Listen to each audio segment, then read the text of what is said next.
제가 법원리 지역에 처음 왔을 때에 가장 먼저 찾아간 식당은 바로 우리가 잘 알고 있는 가야성 식당이었습니다. 제가 찾아간 것이 아니고 이 교회를 담임하셨던 유영석 목사님과 또 다른 분과 함께 법원리에 처음 왔는데 글로 데리고 가셔서 거기서 식사를 맛있게 했습니다. 뭘 먹었을까? 궁금하시죠? 고기를 먹었습니다. 고기를 대접해 주셔서 고기를 맛있게 먹었는데 어느 날 보니까 이 가야성의 주인이 바뀌었습니다. 보통 주인이 바뀌고 가게가 다시 시작하면 성공하기가 어렵다고 하는데 요즘에 가서 보니까 그래도 가야성이 여전히 잘 되고 있는 것 같아요. 메뉴도 조금 바뀌었지만 그래도 사람들이 맛을 느끼기 때문에 그 식당에 꾸준하게 가는 것을 보았습니다. 음식의 맛을 보는 것은 우리에게 주신 오늘 본문에 의하면 우리의 믿음의 생활과도 원리가 같다라는 사실을 보여줍니다. 맛있는 음식을 맛보는 것처럼 우리는 우리 일생이 다가도록 믿음의 맛을 보게 됩니다. 어떤 때는 하나님 믿는데 너무 쓴 겁니다. 또 하나님을 믿기 때문에 너무 기쁘고 감격스럽고 저 배 밑에서부터 흘러나오는 평강의 물결이 우리의 온몸을 주장하기도 합니다. 하지만 다음 순간에 하나님은 없어. 하나님은 내 삶에 관여하지 않아. 또는 하나님은 계시지만 나하고는 관계가 별로 없어. 라고 또 밑으로 뚝 떨어져서 믿음의 패배감을 맛보기도 합니다. 우리에게 주신 오늘 이 마태복음 14장 오늘 17절부터 먼저 21절 말씀에 보십시오. 결국 그날의 체험은 믿음과 관계됩니다. 제자들은 오늘 본문에 보면 뭔가를 크게 체험했습니다. 우리가 너무나 잘 아는 이야기 중에 하나죠. 예수님이 병자를 고치고 사람들을 하나님의 진리 가운데로 가르치시면서 이끌어가는데 날이 저뭅니다. 제자들이 걱정이 돼서 이제 날이 저물어 가니까 이 수많은 사람들 자기들이 가서 먹을 것을 사 먹게 하소서. 너희가 먹을 것을 주어라. 제자들은 깜짝 놀랐어요. 그리고 하는 말이 우리에게는 오병이어밖에 없습니다. 떡 5개, 물고기 2마리. 예수님은 그것을 4개로 가져오라고 명령하시고 그리고 하나님 앞에 감사기도 드린 다음에 제자들을 통해서 그들의 손길을 통해서 나눠주라고 말씀하시죠. 제자들은 예수님의 명령대로 그 적은 음식을 떼어서 주면 또 생기고 생기면서 마침내 21절에 있는 것처럼 그날에 남자와 아이들을 빼고 그 여자와 아이들을 빼고 어린이 외에 남자만 숫자를 세웠는데 5,000명이나 되었더라. 제자들은 그날 믿음의 새로운 세계, 그 체험을 통해서 믿음의 세계로 들어오는 날이 되었습니다. 우리가 오늘까지 주님을 믿으면서 우리는 주의 말씀을 듣고 깨닫고 바라보면서도 현실에 부딪혔을 때에 내가 가지고 있는 한계만을 생각합니다. 이것은 내 경험과 지식에 의해서 내 감정에 의해서 절대로 동의할 수 없는 일이야 라고 우리는 거기만 바라봅니다. 사실 그렇죠. 5,000명이나 더 되는 사람들이 있는데 보리떡 5개, 물고기 2마리를 가지고 너희가 먹을 거 주어라. 이것은 있을 수 없는 일입니다. 하지만 오늘 그 사건을 통해서 주님은 제자들을 믿음의 세계로 지금 이끌고 계십니다. 우리도 마찬가지. 나의 한계만 생각하고 상황만 생각하고 주님의 뜻과 주님의 손길과 인도하심을 기대하지 못하고 기대하지 않고 살아가는 때가 굉장히 많습니다.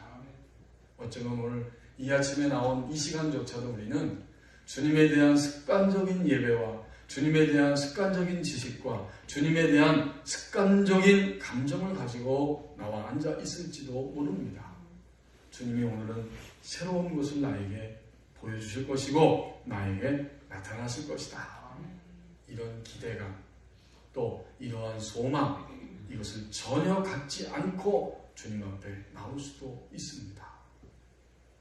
요즘 여러분은 주님의 손길을 느끼고 계십니까? 체험하고 계십니까? 제자들은 그날 그 체험을 통해서 그 역사의 기적적인 현장에 들어가면서 믿음의 세계는 정말 눈을 들어서 얼굴을 들어서 주님을 바라보고 주님을 기대하는 것이 믿음의 세계구나 라고 하는 사실을 아주 작게 어렴풋하게 그러면서도 충격을 받으면서 그 사실을 생각하는 날이 되었을 것입니다. 앤 그루델이라고 하는 여성 미국의 심리학자가 있습니다. 그는 태어날 때부터 소위 말하는 구순구계열, 쉽게 말하면 원청이었죠. 입술과 입천정이 갈라져서 태어났습니다. 그가 조금씩 성장하면서 보니까 그것 때문에 고민이 되고 열등감에 빠집니다. 그래서 우울증에 걸리면서 부모님을 원망하고 끊임없이 부모님을 원망하니까 나중에는 부모님도 자기 딸이지만 몹시 피곤해지기 시작했어요. 학교에 입학했는데 친구들도 자기를 놀리는 것 같습니다. 심한 열등감 속에 그가 살아가면서 사람들을 기피하는 인물이 되고 맙니다. 한 번은 그가 다니던 학교에서 청각 테스트가 있었습니다. 지금은 너무나 이 구순구계열을 쉽게 치료하지만 그때는 그것이 굉장히 어려웠던 때 선생님이 청각 테스트를 합니다 하고 미리 얘기해줬고 그 다음날 시작을 합니다. 어떻게 하는가 봤더니 원시적인 방법이죠. 천막을 하나 딱 치고 학생들은 저쪽에 선생님은 이쪽에 있으면서 한 명씩 선생님이 하는 말을 그대로 따라서 반복하는 것이 그 당시에 청각 테스트였다고 해요. 예를 들면 이런 거죠. 선생님이 오늘은 날씨가 좋아요 그러면 그 차례가 돼서 나온 학생이 그 말을 반복하는 거예요. 드디어 이 N의 차례가 되었을 때 담임 선생님은 다른 친구들과는 다른 말을 뜻밖에도 던졌다고 합니다. 나는 내가 내 딸이었으면 좋겠어. 이런 말을 했어요. N은 대답 대신에 그 말이 너무 충격적이어서 선생님 정말이세요? 그 말을 알아차린 선생님이 또다시 말했습니다. 그럼 정말이고 말고 나는 정말 내가 나의 딸이었으면 좋겠어 라고 말했습니다. 선생님의 이 말 한마디가 그 어린아이의 일생을 바꾸어 놓았습니다. 그런데 성경에 보면 하나님도 우리에게 그렇게 하루하루 다가오셔서 말씀합니다. 뭐라고? 나는 내가 나의 아들, 내가 나의 자녀였으면 좋겠다. 만약 우리가 여기에 지금처럼 아멘으로 응답하고 나간다면 그때 우리는 요한복음 3장에 예수님이 니고데모를 만났을 때와 같이 거듭나는 백성, 하나님의 자녀가 됩니다. 그리고 나면 하나님은 또다시 우리에게 다가오셔서 말씀합니다. 나는 내가 나의 자녀가 되었는데 이제부터는 내가 나의 아들과 딸처럼 권세 있고 온전하게 살아갔으면 좋겠어 라고 주님은 그 다음 단계의 말을 우리에게 끊임없이 던지십니다. 그러므로 작년 한 해 2019년은 그날의 모든 일들, 바로 그날은 어떤 날일까요? 오늘입니다. 우리의 매일입니다. 그날은 하나님을 체험하는 날이었고 2020년 새해가 시작됐습니다. 어제도 오늘도 이 한 해 동안도 그날은 바로 우리가 하나님을 체험하는 시간들입니다. 그리고 그 체험은 믿음과 관계가 반드시 있습니다. 우리 하루의 체험은 바로 믿음과 관계 있는 날들입니다. 이제 22절부터 24절 말씀을 보십시오. 자기의 기도 생활이 믿음의 성숙함을 일으킨다고 말씀합니다. 예수님이 그 기적의 역사를 일으키신 다음에 제자들을 건너편 배를 타고 건너가라고 말씀하시면서 동시에 모든 무리 5,000명, 사실은 남편과 아이까지 생각하면 적어도 15,000명, 그 많은 무리들을 다 보내시고 그 다음 제자들은 배를 타고 다음 지역인 저 건너편으로 건너가라고 명령하셨습니다. 그리고 무리가 다 떠나간 후에 23절에 보면 기도하러 따로 산에 올라갔습니다. 조용히 산에 올라가서 혼자 하나님을 대면합니다. 그때 예수님의 마음속에, 예수님의 심령, 그 영 안의 생각 속에 제자들이 배를 타고 가다가 풍랑을 만나서 고난당하고 있는 그 모습이 떠오르게 됩니다. 그래서 여러분 24절에 보면 혼자 기도하고 계셨는데 배가 육지에서 이미 떠났고 바람이 거스름으로 물결로 말미암아 고난을 당하더라. 인간이신 예수님은 믿음의 성숙이 무엇인가를 보여주십니다. 결국 각자가 기도하는 것이 믿음의 성숙을 일으키는 길, 믿음의 길이라고 그날 그 일을 통해서 보여주고 계십니다. 우리는 큰 일을 체험하면 너무 감격스럽고 기쁩니다. 당연하죠. 제자들은 그날, 그리고 무리들은 그날 굉장히 놀라고 충격을 받았어요. 계속 박수를 치고 환호를 보내고 갈채 속에서 예수님과 제자들을 둘러싸고 있었을 것입니다. 틀림없이. 그 모든 기적이 일어날 때 제자들은 그 현장에 참여하였습니다. 그런데 오늘 예수님의 행동은 완전히 다르게 또 한 측면을 보여줍니다. 그래서 22절에 보면 즉시라는 단어가 있어요. 그 5,000명이나 되는 사람들이 다 먹은 다음에 즉시로 행동하십니다. 이제 다 먹을 것을 먹었으니까 즉시로 사람들을, 제자들을 다 떠나보내고 혼자 홀로 하나님을 대면합니다.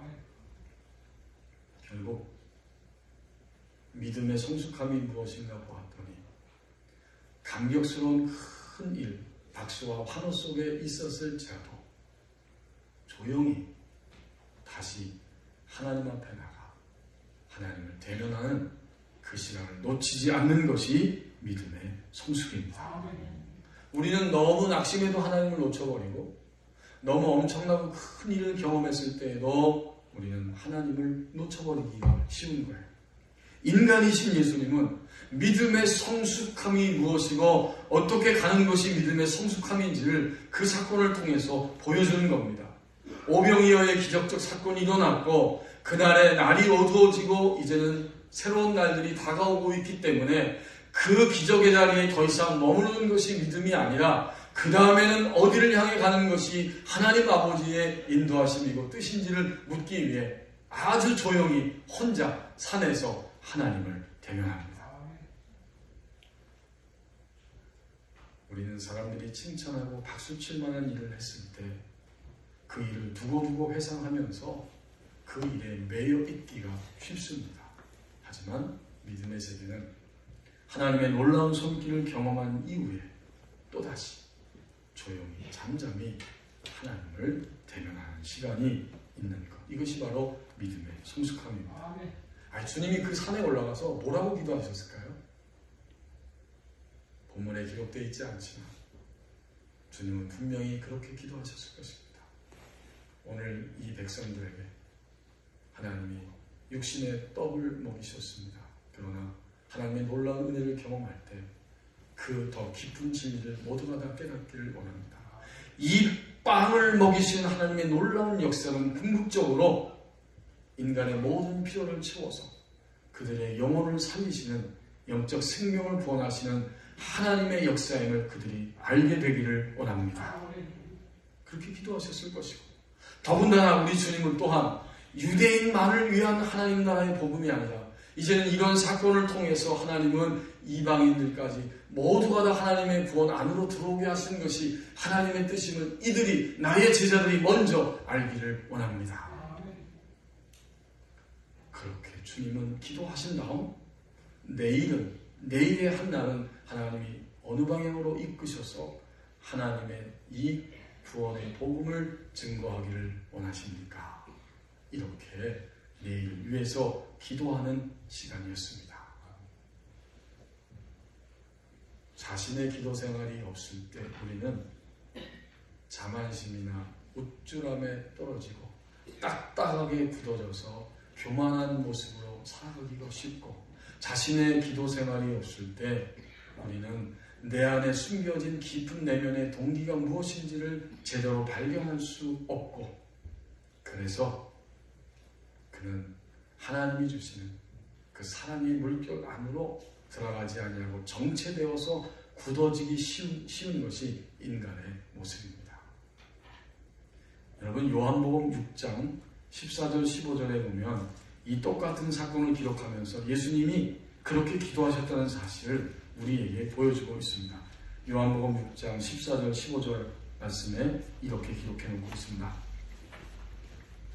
그 사람들이 예수께서 행하신 이 표적을 보고 말하되 이는 참으로 세상에 오실 그 선지자라 하더라. 그러므로 예수께서 그들이 와서 자기를 억지로 붙들어 임금으로 삼으려는 줄 아시고 다시 혼자 산으로 떠나 가십니다. 백성들의 반응은 열렬하고 충격적이었기 때문에 우리를 위해서 메시아 구원자 선지자가 온다고 했는데 이제 우리는 이 사람을 왕으로 삼으면 먹을 것, 입을 것, 마실 것은 염려 없어.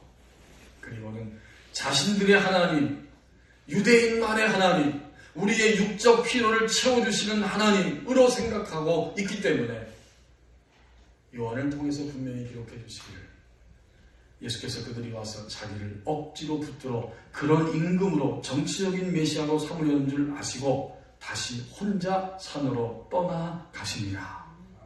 오늘 본문으로 돌아오면 우리는 예수님의 모습이 이해가 됩니다. 그래서 23절에 무리를 보내신 후에 기도하러 따로 산에 올라가시니라. 저물매 거기 혼자 계시더니. 예수님 인간으로 오셨어요. 인간이신 예수님이 인간의 모습을 보여줍니다. 누구든지 자신이 기도하지 않을 때 어떤 그리스도인들도 직분에 관계없이 그는 정치적인 메시아로 삼으려고 하는 사람들의 충동을 이기지 못하고 어두워져서 우쭐해지고 자만심에 빠지거나 딱딱하게 굳어져서 하나님과 교통이 없고 사람과 교통함이 없는 이런 고립된 인간으로 살아가기가 쉬운 것이다. 믿음의 성숙함은 주님을 하루 중에 조용히 대면하는 바로 그 자리가 있는 것, 이것이 믿음의 성숙함입니다. 자, 그 다음에 여러분 24절 말씀을 보십시오. 예수님은 산에서 기도하고 계셨는데 예수님의 마음속에, 생각 속에, 예수님의 영 안에 제자들의 모습이 쓱 장면으로 떠오릅니다. 배가 이미 육지에서 술이나 떠나서 바람이 거스름으로 물결로 말미암아 고난을 당하더라. 기도하고 있는데, 하나님과의 관계성을 놓치지 않고 기도하고 있는데 제자들이 배를 타고 무사히 평안히 떠나갔는데 지금 현재 제자들의 형편이 느껴지고 보여지는 거예요. 믿음의 성숙함은 이것입니다.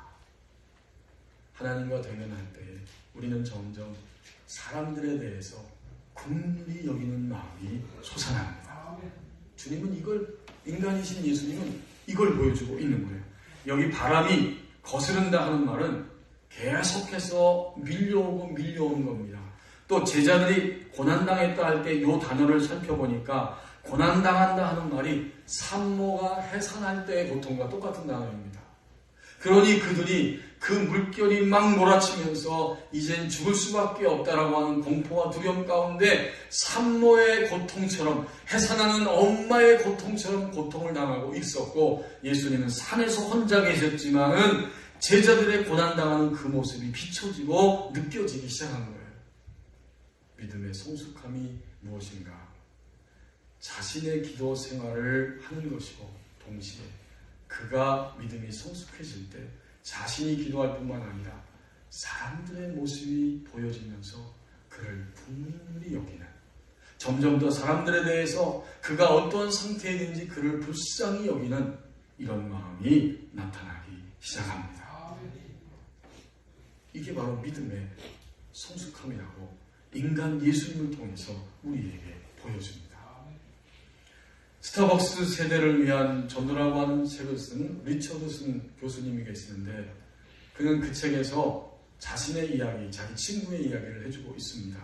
그의 친구가 샘이라고 하는 친구인데, 이 리처드슨 교수님이 책을 쓰는 그 장소, 거기에 아인슈타인 베이글스라고 하는 곳에서 일하는 친구라고 그래요.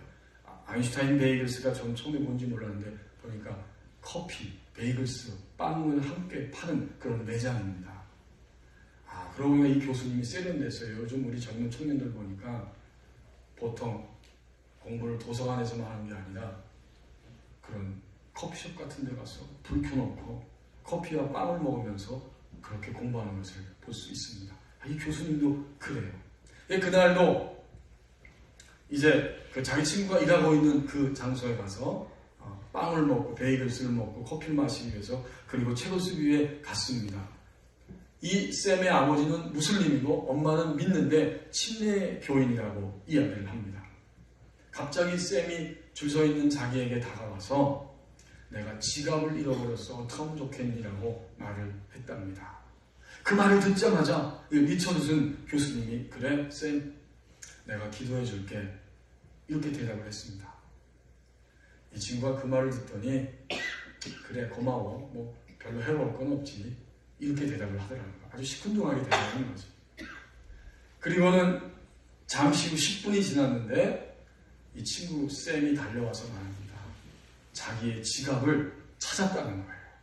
아주 너무 잘됐다, 이렇게 함께 기뻐했습니다. 그리고 다음부터 기도가 필요하면 언제든지 내게 이야기해 라고 말했습니다. 그리고 일주일 지난 다음에 다시 그 아인슈타인 베이글스에 가서 줄을 서서 기다리고 있는데, 거기서 일하는 이 샘 친구가 달려와서 조금 전부터 내가 몹시 이 위궤양 때문에 고통스러워, 너무너무 아파, 힘들다, 일도 할 수 없을 정도야. 내가 뭐 도와줄 수 있는 게 있을까? 저기 약국이 있는데 내가 일하는 중이니까 갈 수 없어. 내가 가서 약을 좀 사다 줬으면 좋겠다. 가서 약을 사왔습니다. 그리고 약봉지를 주면서 내가 약과 함께 기도할게 그랬더니 이 쌤이 지난번보다는 더 반갑게 그래 기도해줘 라고 말하는 겁니다. 그를 위해 기도를 해줬어요. 그리고 똑같이 신기하게도 10분쯤 지났는데 이 쌤이 일하다 말고 달려와서 내 이 위궤양이 거의 다 나은 것 같아. 다 사라졌어. 약을 먹지 않아도 되겠어 라고 이야기를 합니다. 그 말을 듣자마자 그래, 내가 좀 잘못 생각했다. 약을 사러 가기 전에 먼저 기도해 줄걸, 이렇게 대답을 했다는 것입니다. 그 다음 이야기는 이제 그가 더 이상 기도해달라는 이야기를 기다리지 않고 무조건 와서 먼저 기도해달라는 그런 부탁을 하게 되었다고 합니다. 나는 마치 그의 개인적인 사제가 된 느낌이다, 그의 목사가 된 느낌이다 라고 이야기를 합니다. 그리고 마지막 부분에서 이 리처드슨이 이렇게 기록해 놓았습니다. 하나님은 같은 종류의 기도라도 나를 위한 기도보다 샘을 위한 기도에 응답하시기를 더 좋아하시는 것 같다. 하나님은 그분의 통치와 권위와 능력을 만져질 정도로 생생하게 드러내기를 원하신다. 특히 하나님을 따르지 않는 사람들이 있는 장소에서는 더욱 그러하시다. 믿음의 성숙함이 무엇인가 보았더니 자신의 기도 생활을 유지하고 있을 때 다른 사람의 필요가 보이고 그를 긍휼히 여기면서 즉시로 자연스럽게 기도해 줄 수 있는 이 모습이 바로 믿음의 성숙함이었음을 우리는 이 리처드슨 교수님을 통해서 다시 한번 깨닫게 됩니다. 교우 여러분, 자신의 기도 생활이 믿음의 성숙함을 일으킨다고 말씀합니다. 이제 마지막 세 번째 부분을 함께 보십시다. 25절에서 27절 말씀을 보십시오. 믿음의 성숙은 내면이 채워지는 것이라고 말씀합니다. 주님은 기도하시다가 일어나셨습니다. 그리고 제자들이 고통당하고 있는 그 바다 위를 걸어서 다가오십니다. 25절에 밤사경에 예수께서 바다 위로 걸어서 제자들에게 오고 계셨다. 밤사경은 지금 시간으로 하면 새벽 3시부터 6시 사이가 밤사경입니다. 여러분 상상해 보세요. 제자들이 막 고난당하며 산모의 고통처럼 그 극심한 두려움 가운데 있는데 저쪽에서 뭔가 시커먼 물체가 바다 위로 성큼성큼 걸어오고 있습니다. 아마 우리도 그런 상황에 있었으면 이 26절에 제자들처럼 소리쳤을 것입니다. 제자들이 그가 바다 위로 걸어오심을 보고 놀라 유령이다 하며 무서워하여 소리를 지르거늘. 우리도 그랬을 거예요. 유령, 뭔가 형체는 있는데 몸은 없는, 아니면 귀신과 같은 이런 존재 하나가 지금 바다 위를 성큼성큼 걸어오고 있습니다. 주님은 그들에게 다가가셔서 27절에 말씀하십니다. 예수께서 즉시 이르시되 안심하라, 나니 두려워하지 말라. 바로 몇 시간 전을 생각해 보십시오. 제자들은 불과 몇 시간 전에 예수님 앞에서 자신들이 가지고 있는 한계와 생각의 틀이 깨어지는 체험을 했고, 그리고는 마침내 그 보리떡 5개와 물고기 2마리를 가지고 5,000명이나 더 되는 사람들이 먹고도 12광이나 남는 엄청난 기적의 사건에 참여했지만, 장면이 바뀌어서 또 다른 환경 속에 들어가게 됐을 때 그들의 중심은 산모의 고통과 같이 무서움과 두려움 속에 떨고 있었습니다. 우리의 믿음이 이러하지 않습니까? 우리는 주님께 두 손을 들고 찬양하고 눈물도 흘리고 주님을 안다고 고백하고 그렇게 살아왔지만, 장면이 바뀔 때 우리의 마음에는 몹시 깊숙한 곳에서부터 염려와 두려움과 근심이 있습니다. 이것이 믿음을 가지고 살아가는 제자들의 모습이며 우리의 실상 가운데 하나입니다. 오늘 이 아침에 내가 두려워하고 있는 것은 도대체 무엇입니까? 그것은 나의 한계이고 나의 틀입니다. 분명히 맞습니다. 이것 때문에 나는 두려워할 수밖에 없습니다. 그런데 믿음의 세계는 무엇인가 보았더니 체험하는 세계이면서 오늘 마지막 부분에 와서 보면 채워지는 세계입니다.